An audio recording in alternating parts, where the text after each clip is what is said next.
की तस्वीर से, इमरान खान के पैगाम से, इमरान खान की शख्सियत और नज़रिए से खौफ है। और ये हुकूमत जो है वो बौखलाई भी है। इलेक्शन कमीशन जो है उसके ऑर्डर के ऊपर भी इम्प्लीमेंट नहीं हो रहा, और इलेक्शन कमीशन जो है हाथ पे हाथ धर के बैठे हुए हैं। उनको ये चाहिए था कि आज वो अपने हुक्म पे अमल दरामद करते, या अगर जेल में प्रोसीड करना है तो कल हमने तो ये भी ऑफर दी कि आ जाएं, आप भी जेल में आ जाएं, जेल ट्रायल हो रहे हैं, आप भी कर लें, हम भी सुबह आ जाते हैं। तो हम वहाँ पे जो ट्रायल जो है वो फेस करने को तैयार हैं, और जो आपने एक झूठा मुकदमा खान साहब के ऊपर किया हुआ है, हम इसको फेस करने को तैयार हैं। लेकिन बावजूद अदालत जो है वो आज हुकूमत जो है वो भाग गई, और इमरान खान को पेश करने से उन्होंने मुख्तलिफ हीले बहाने बनाए, और वो उन्होंने कहा जी कि नेट काम नहीं कर रहा, आज हमने फलां को लिख दिया, फलां के लेटर का जवाब नहीं आया। सो मच सो कि आप देखिए कि एडवोकेट जनरल पंजाब ऑफिस से कोई बंदा होम सेक्रेटरी को या सुप्रिटेंडेंट अडयाला जेल को रिप्रेजेंट करने के लिए नहीं आया, तो उसमें भी वकील साहब को डांट पड़ गई। मेरे फेलो वकील हैं, थोड़ा वो प्रोसिक्यूटर हैं यहाँ पे। तो ये तो हालात हैं हुकूमत के इतनी बौखलाहट का शिकार हैं, सियासी बौखलाहट। आप देख लीजिए जिस तरह से पॉलिटिकल मामलात को इन्होंने डील किया है, लाहौर को, इस्लामाबाद को, पंजाब को, मोटरवे पे खंदके, एंट्री एग्जिट पॉइंट जो है वो बिल्कुल कंटेनर रख के जो है वो उस पर वेल्डिंग कर दी। जो बेचारे 1000 से ज़्यादा पीटीआई के मासूम कारकुनान जो पॉलिटिकल वर्कर्स हैं उनको गिरफ्तार किया। खान साहब की 2 बहनों को जो है वो रिमांड जो है एक्सटेंड कर दिया उनका, हालांकि पूरी जो बाकी जो खातन हैं उनकी आज बेल भी हो गई है। तो उनको सिर्फ जो है अलीमा बीबी को, रोजमा बीबी को इमरान खान की से जो ताल्लुक है बहनों होने का एक सज़ा मिल रही है। बड़ी अनफॉर्चुनेट बात है। ये हुकूमत जो है ये अपनी हर हद पार कर चुकी है। जो जुल्म सितम पिछले आने वाले साल से, जब से आप देखा कि ये फस्ताई रजीम आई है, कोई पॉलिटिकल एक्टिविटी नहीं हो सकती। आप मुझे बताइए कि इस्लामाबाद में एहतजाज अगर आप पॉलिटिकली हैंडल करते, आप परेड ग्राउंड दे देते, आप F9 पार्क दे देते, आप इंडल्ज तो करते। आपने क्या किया कि आपने लोगों के ऊपर लाठी चार्ज, शेलिंग, एक्सपायर्ड शेलिंग जो है वो की, जिससे बहुत सारे लोग जो हैं। कल मैं खवातीन से मेरी मुलाकात हुई अदालत में, 2 खवातीन ने बताया कि हम ATM से पैसे निकाल रही थी।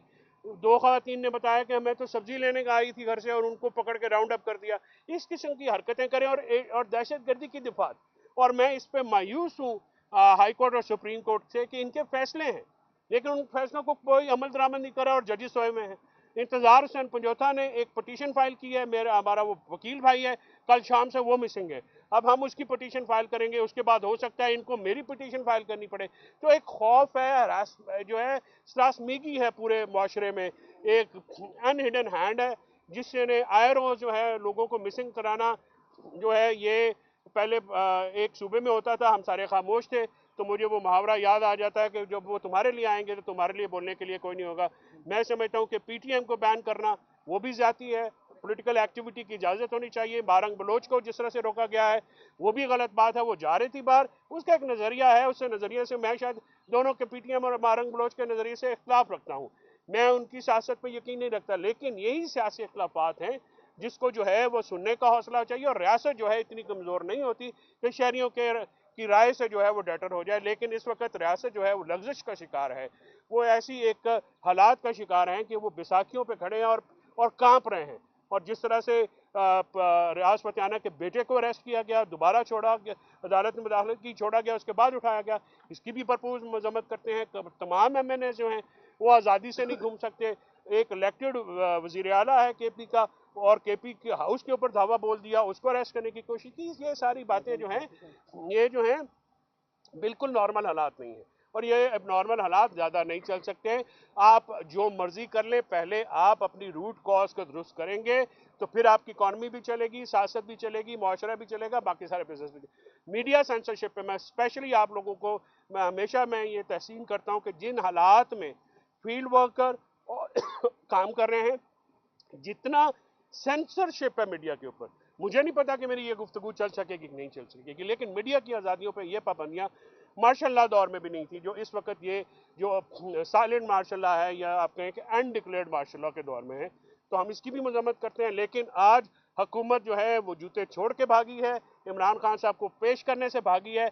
हम फेस करने को तैयार हैं। इमरान खान साहब को ऑनलाइन पेश किया जाए या जेल में ट्रायल किया जाए, हम वहाँ पे जाके भी फेस करने को तैयार हैं। तो हुकूमत को चाहिए कि जो इलेक्शन कमीशन का हुक्म है उस पर अमल दरामद मुकम्मल बनाए।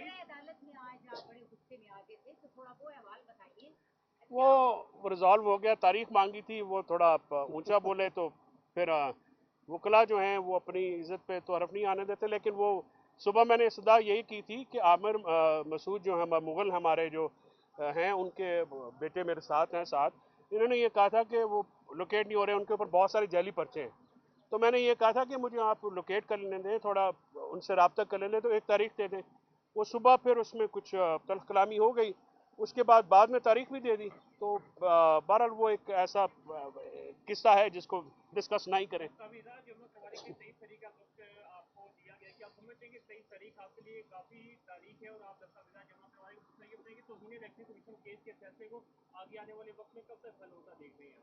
देखिए, दस्तावेज़ात जमा कराने का तो बेटा कोई ऐसा हुआ नहीं है, कोई ऑर्डर नहीं है, ना ही कोई दस्तावेज़ ऐसी है जो जमा होनी है वहाँ पे। वो उन्होंने 22 तारीख को खान साहब का केस रखा है और 23 तारीख को फवाद साहब का केस रखा है।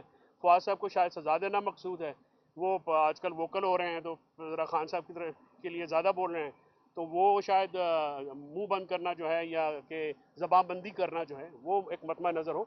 2200 या 2300 ये केस जो है ये बिल्कुल ही इसकी फुटिंग्स तो है नहीं, ना ही ये बुनियादें इसकी ऐसी हैं जो कि सॉलिड हो।